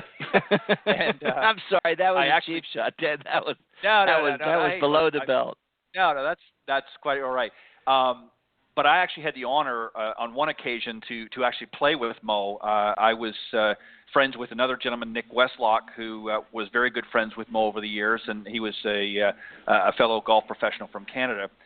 And I remember actually being with Nick and I told the story recently with another guest who was also from Canada, and we were sharing some Mo stories, and mine was simply, and I won't get into all of it now, but I was at the driving range up in a course in Canada a number of years ago before Mo, probably about 2 years before Mo passed away. And, I was there with Nick, and, I was struggling a little bit with something in my game. And of course, Mo, wandered up, and as he normally did, and they were getting ready to play. And Nick said to Mo, he said, I want you to take a look at this young man and see what you can do. And he said, well, actually, Mo, he says, why don't you hit a few shots and basically show him how it's done? And it's like you said, rapid fire. He just, got his 7-iron out and boom, boom, boom, boom, everything within a tight pattern, and then did the same thing with his driver. And, I jokingly said to him, I said, well, what would you, after he watched me for a little bit, what would you suggest I do? And he said, did you see what I do? And I said, yes. He said, that's what you do. I mean, he didn't really was able to articulate, very much as far as specifics, but, he was just a phenomenal ball striker. And then we subsequently I got invited, and I played with 18 with him and Nick, and it was just amazing. And you're exactly right. He repeated himself quite often and talked the whole time.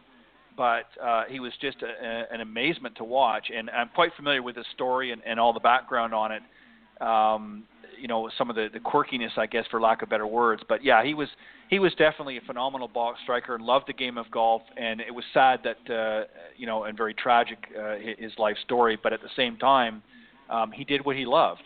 And, we're all grateful for that.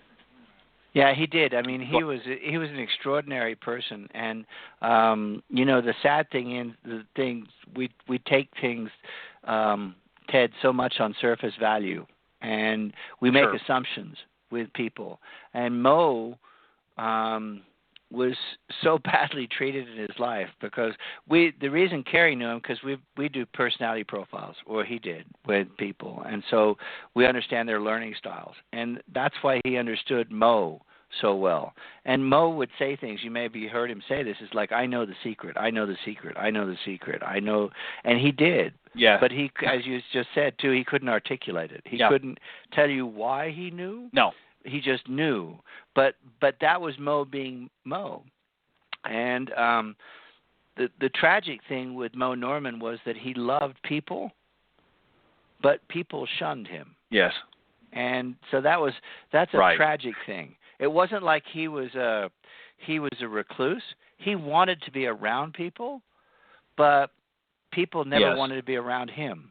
And so that was the saddest thing about Mo. Forget his ball striking, forget how great he was as a golfer, but it's just that he never got to share the warmth of being around other people, which would have been such a great thing for Mo.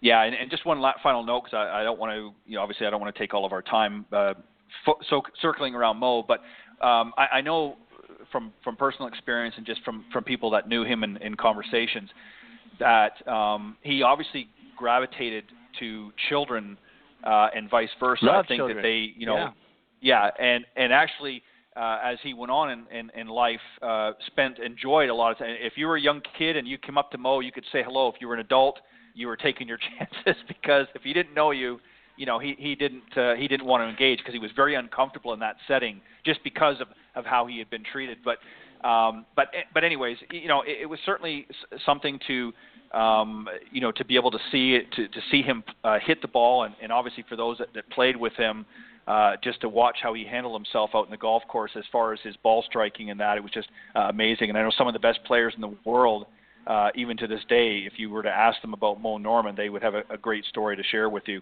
I want to move on and get back to our conversation about the academy and that.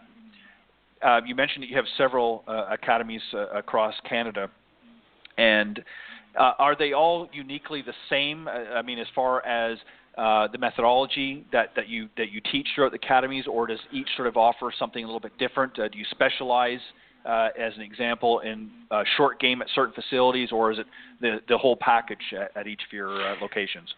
Well, we customize everything for each student. So we work with them on whatever areas of the game that they tell us they want to work on. So, and all of our teachers, because of their great skill, they're enormously adept at teaching everybody in all sorts of shapes and forms. If somebody wants to spend 3 days and work on their short game, that's what we're going to do. But everything we do is customized for each person. So we don't have a set curriculum, because actually our students dictate that.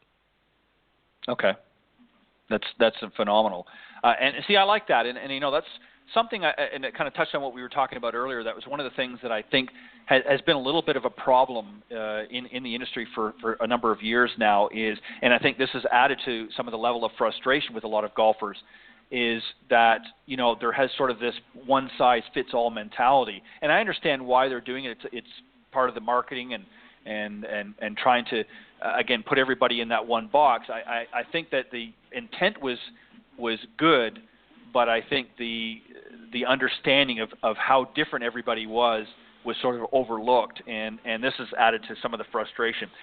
And I want to take the flip side of what I asked you earlier about a new golfer coming. Obviously, one of the challenges is a golfer that's maybe played 30, 40 years, maybe they're up into their 60s or what have you, and they're not as easy to adapt to new changes. They, I'm sure you've heard this a million times.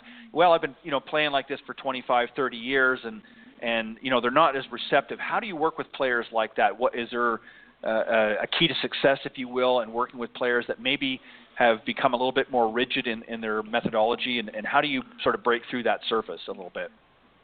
You mean outside of bashing him across the side of the head with a club? So yes.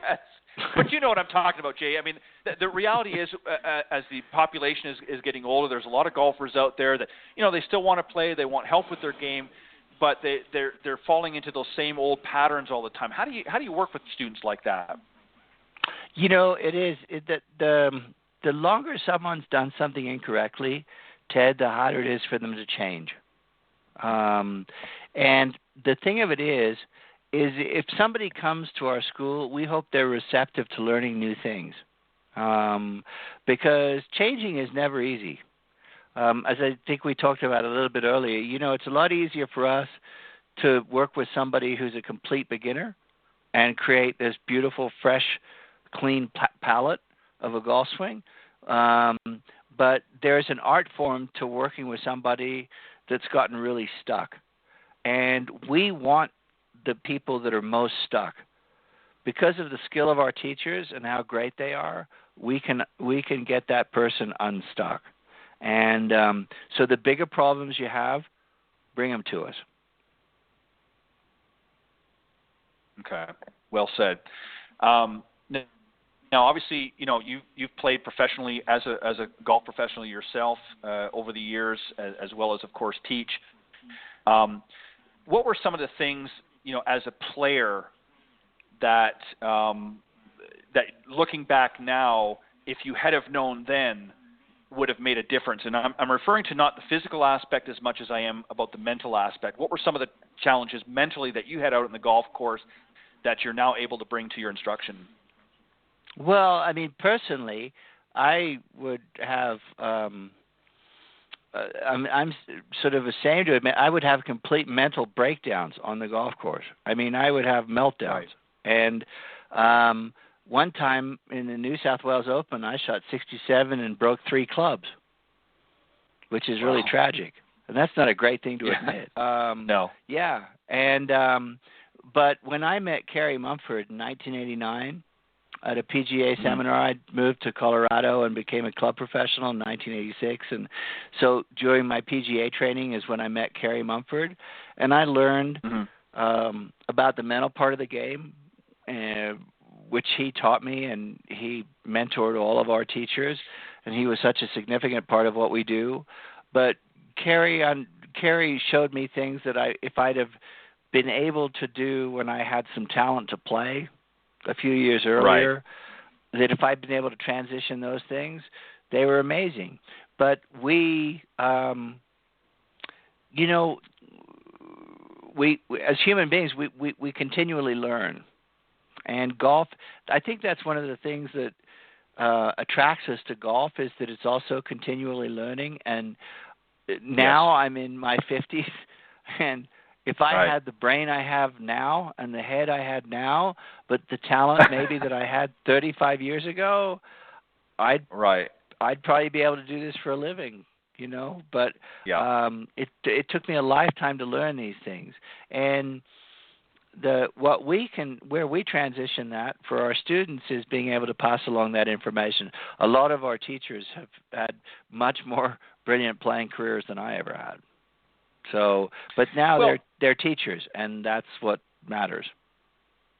Yeah, and I think, Jay, one of the things that makes your situation and many of the other professionals that work alongside you in the various locations, being a player, it's one thing to, be a teacher, but to somebody that's actually played the game, especially at a professional level, they understand what pressure is like. They've been in situations that are certainly going to differ in many ways, but at the same time can also be equally. I mean, just because you're playing a club championship and not necessarily, in the Players' Championship, doesn't mean that you don't feel pressure. So there's a uniqueness that your instructors can bring to their teaching and a relatability, if you will, and on some level that maybe somebody that, as I mentioned earlier about on some of these videos that they're seeing online can't really relate and can't really understand or articulate, if you will.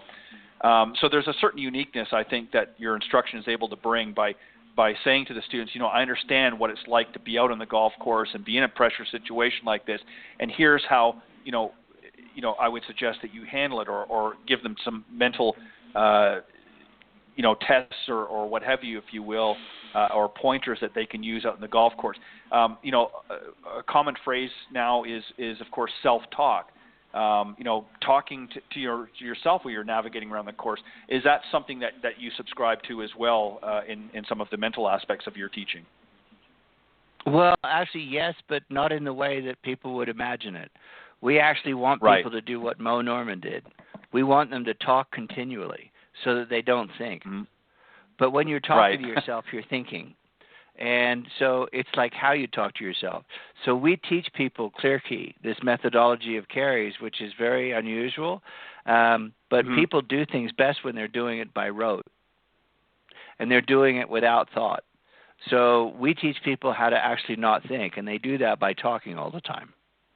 So it's sort of it's a little bit different. But most all the players, if you examine them today, they have a routine that's identical. Yes. That's something that Kerry was teaching 30 years ago. But they're also trying not to think. And there's a physical way to shut down and not do that. And we show people actually how to do that. We show through what Kerry taught us. But yeah, I mean, golf, the biggest thing in golf, the biggest mistake that people make in golf is that they think too much. Yes. Well, it's been often said, if you're thinking a couple of things, it's too many.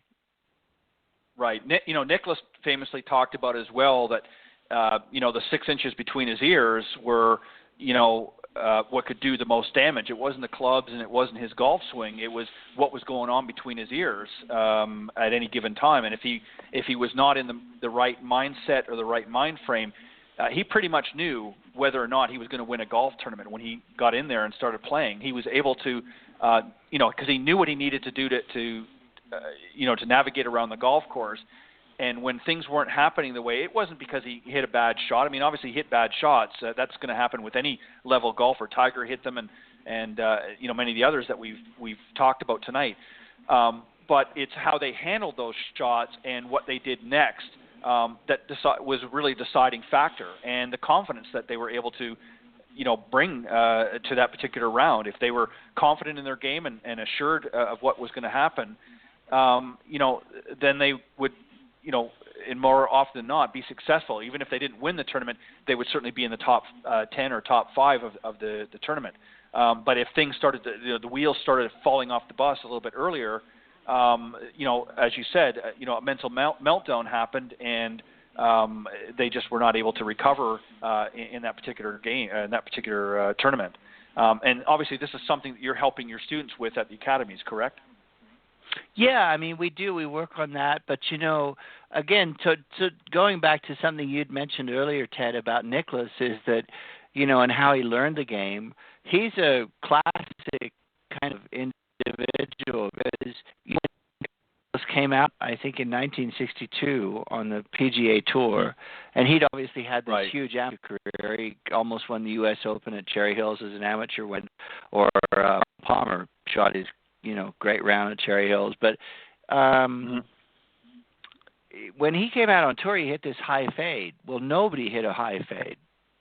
And so all these pros told him, well, you can't win hitting a high fade. And Nicklaus listened.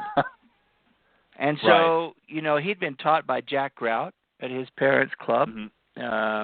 Since he was maybe 10 or 11 years old.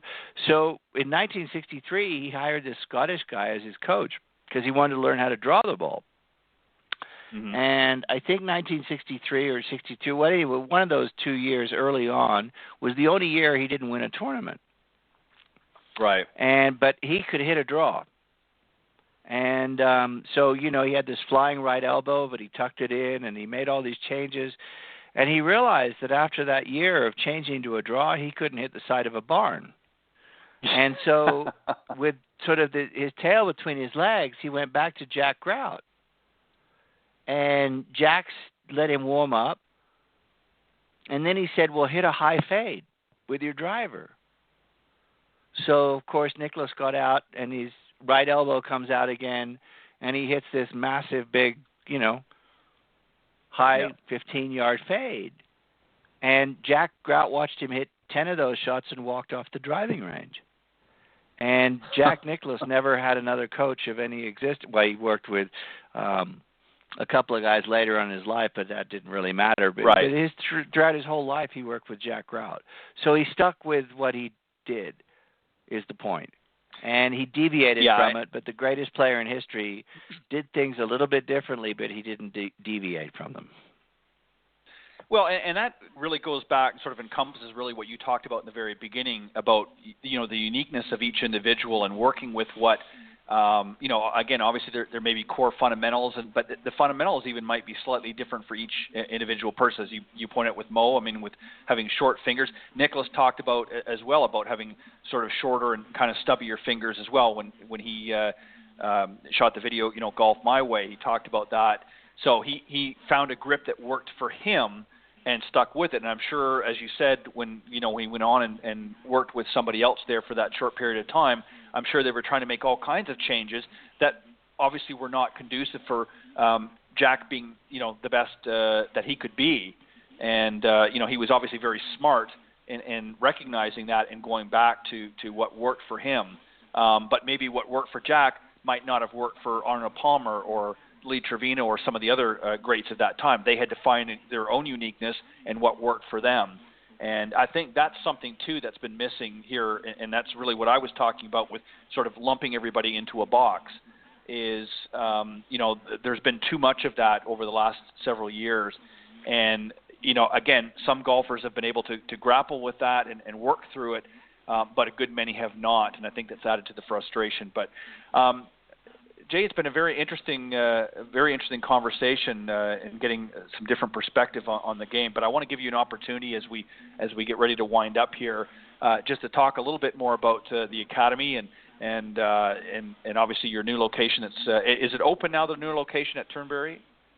Oh yeah, absolutely. Yeah, we've been there for the past few months, and it's amazing. It's just a iconic, great property with these two phenomenal golf courses. But, we have 20 other locations all around the country, and what we do is very unique and very specialized. I'm so grateful to have this chance to come on your show and talk about golf with you. I mean, I'd love to talk about bird golf, but I love to also talk about people like Mo Norman and, right.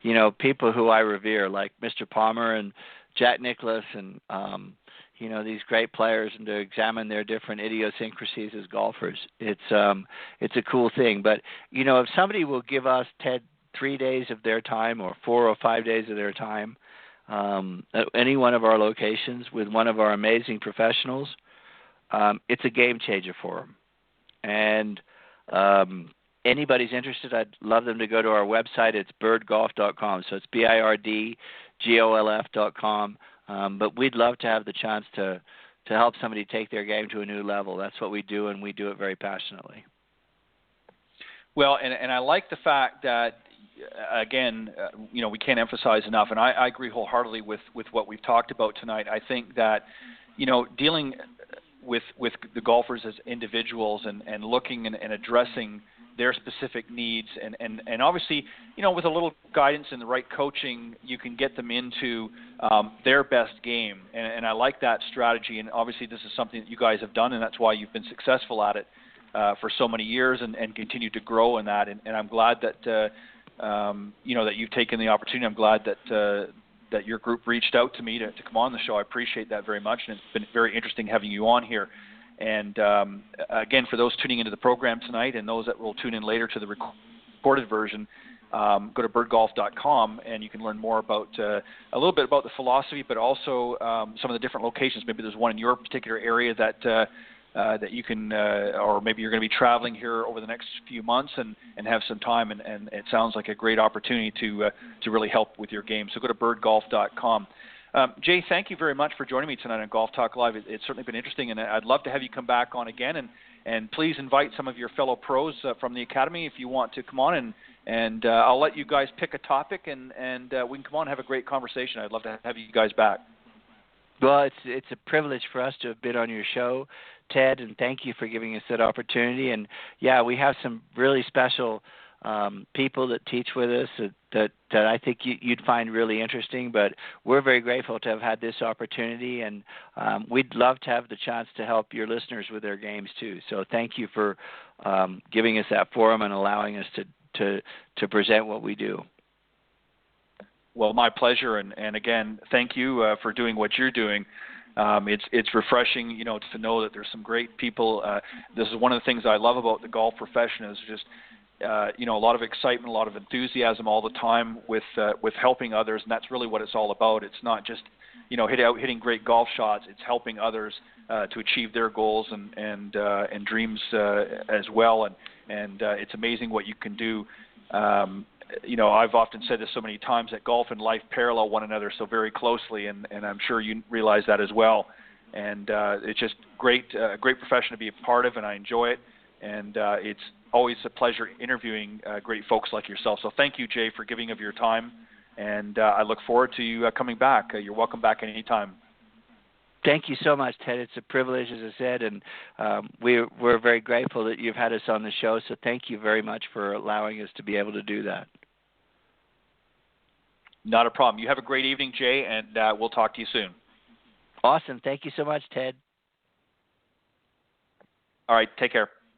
Thank you. You too. Bye-bye. All right. That was my very special guest, Jay Ewing, the CEO and Director of Instruction for the Bird Golf Academy. Again, the website link is www.birdgolf.com, and you can find it of all the great locations, and obviously a new location in South Florida, just north of Miami at the Turnberry Resort. You can check that out, and I'm sure all the information is on their website. But thanks to my special guest, again, Jay Ewing, for doing that and coming on the show and sharing some great thoughts and some great stories along the way as well. And once again, a special thank you to my earlier guests, Bill Abrams and Katherine Roberts on the Coach's Corner panel for joining me this evening. I appreciate all of your thoughts and input as well, and I look forward to having you guys come back and join on future shows as well. But as always, I want to take this opportunity to thank all of my listeners worldwide for faithfully tuning into Golf Talk Live each and every week. As I've said so many, many times, I truly have a great amount of pleasure and get a lot of enjoyment of having a number of highly talented coaches, teacher professionals, authors, and entrepreneurs stop by. And it's really, and I mean this sincerely, it's really through their participation and guest appearances that have really helped to make Golf Talk Live a first-class show. Also, don't forget to tune in every Tuesday morning here on the blogtalkradio.com network for the Women of Golf show with LPGA professional Cindy Miller and myself every Tuesday morning on blogtalkradio.com's Women of Golf, and that's from 9 to 10 Eastern, just an hour show there, where we feature some great ladies as well as some men, but mainly the ladies. And it's an opportunity really for a lot of women out there that want to hear what's going on in women's golf. Cindy and I have some great guests on each and every week, and we've got a couple of great guests coming on this upcoming Tuesday that we'll talk about more as the days move forward. But we hope that you would enjoy us and join us there on Tuesday mornings from 9 to 10 a.m. Eastern on the Women of Golf here on the blogtalkradio.net network. But also, I want to thank some of the sponsors and supporters of this particular show, Mr. Jonathan Laird from South Coast Golf Guide. I've mentioned many, many times, a great publication here in the southeastern part of the United States, from literally Texas right over here to Florida. It's southcoastgolfguide.com is the website link, and if you go there, you can learn more about it. But if you want a copy of the publication, it's a small pocket guide, but it's a great publication. It's got a lot of great golf courses listed through a lot of the various states here in the southeastern part of the United States. Maybe you're planning a trip here in the next few months, or maybe you're already down here. If you go to some of your local golf courses, or some of, especially here in Florida, if you go to some of the resorts, many of them are carrying the publication. But if not, go to southcoastgolfguide.com. You can get information there, or you can have a publication sent to you. Jonathan will be more than happy to mail you a copy if you're planning on a trip to come down here and want to get an idea of some of the golf courses in the area that you can play. All the information is there that you can actually call the courses and book tee times as well from the publication. So go to southcoastgolfguide.com and check that out. Also, Meredith Kirk from Meredith Kirk Golf, a great young teacher professional, LPGA professional from Myrtle Beach area. Meredith, thank you for all of your continued support on the show as well. Mr. Nicky and his wife Tiffany Litherland, thank you for all of your support and helping spread the word of the show. And Mr. Bernie Pinder, of course, from Ontic Golf. He's the founder and president of Ontic Golf. Go to onticgolf.com and you can see some great putters that Mr. Pinder has created over the years. And you can actually order right online if you're interested, some customized putters to help your game. Also, Sean Kelly from linkedgolfers.com, great network on LinkedIn, of course, one of the premier golf groups on LinkedIn.